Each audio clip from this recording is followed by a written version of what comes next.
All right, our next award. We have a special presenter to give the Harry Carey Broadcaster of the Year Award. The presenter is also a guy who's won an award from this great organization. It's Mike Murphy, a very popular sports talk show host over the last 20 years, self-proclaimed Joe fan of the Chicago Cubs, lifelong Chicagoan, graduate of Southern Illinois, where he was a notable pinball wizard, I like to say. Here to present the Harry Carey Broadcaster of the Year Award to a guy I've done a lot of games with, Eric Collins. Let's call up Mike Murphy.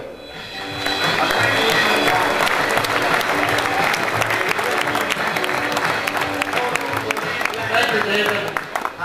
This is such a great evening. We should give a big round of applause to everybody involved. Pete Callahan, the whole Kitchen Hit Club. It's so great to get together in the greatest, Cap says this every night, the greatest sports city, not in the country, in the world, Chicago. We got Cub fans, we got Sox fans, but tonight we have baseball fans. Real quick, I want to introduce a terrific young man, but I always put together in my head hard work, talent. Talent, hard work. Only one of them will get you to the 50-yard line. Doesn't matter if you take the talent. If you don't work hard, you're not going to score. And vice versa. You look at the great Minnie Minoso back here, number 9, Senior Minoso. This guy had talent, but he worked his backside off. Go, go, go, the White Sox. Every day, 100%.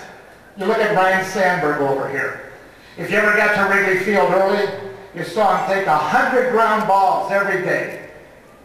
Didn't matter if he didn't feel good, if it was drizzling, 100 ground balls. Talent, hard work.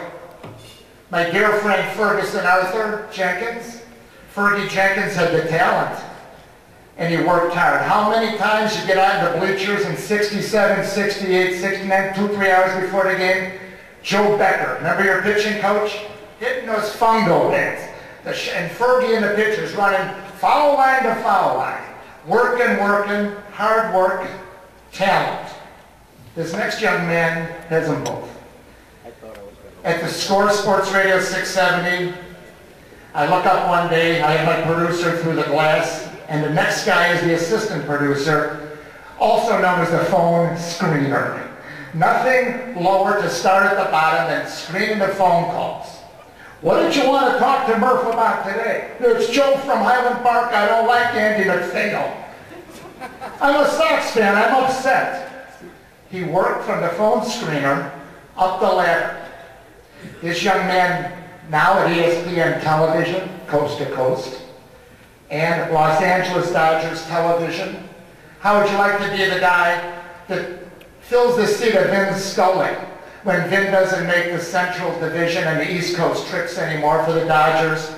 How'd you like to be this young man? He works hard, talent, and he's our Harry Carey Sportscaster of the Year. I'm very proud to introduce my phone screener, Eric Collins. Please give him a big hand.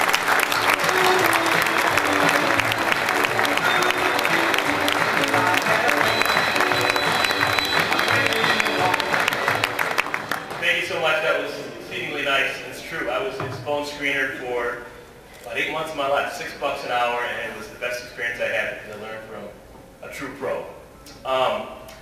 Dreams do come true. I just had to say that. I wanted to be a baseball guy since I was a kid, since I was 12 years old, and I knew I wasn't going to do it as a player. And last year about this time I got that call and I got a chance to do big league baseball. And it's been awesome. It's been everything I thought it would be.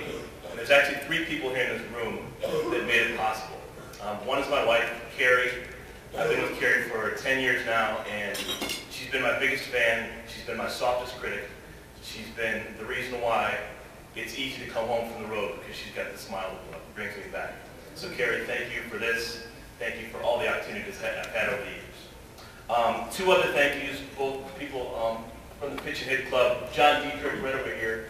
John Dietrich hired me basically sight unseen. 1999, he was the Grand Poobah of the Schaumburg Flyers. I was a basketball guy. I didn't have much play-by-play experience, and he gave me the opportunity. He trusted me. He stood by me.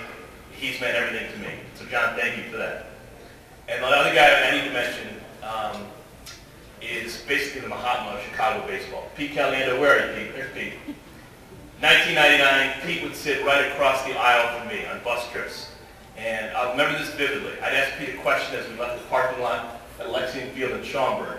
And 16 hours later, when we pulled into Winnipeg, he was just finishing up.